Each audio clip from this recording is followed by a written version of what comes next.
All right, let's start. So, speaking part one. Do you like dessert? Yes, of course, I like dessert.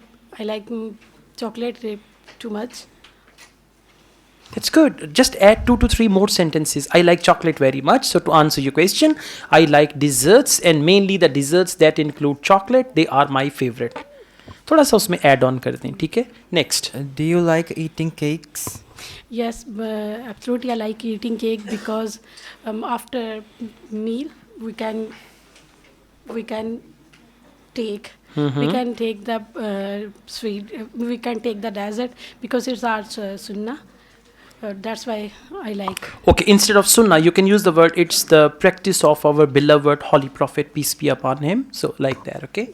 Let's go on. Have you ever made any dessert? Yes, I have made my custard or kheer. The word kheer is not English. You can use the word pudding. Pudding. Yes. Okay, I made pudding because my family and I like very much to eat pudding. Okay. Well, overall it is fine, but you should be confident. The first thing is you are nervous. So you should be confident and handle the questions well and answer them well. Before coming here, if you are thinking, "Hey, I don't know what will happen, please ask me easy questions," then you will never be able to perform well. So be confident, focus the question, answer in 4-5 sentences, and that's it. Right? Thank you.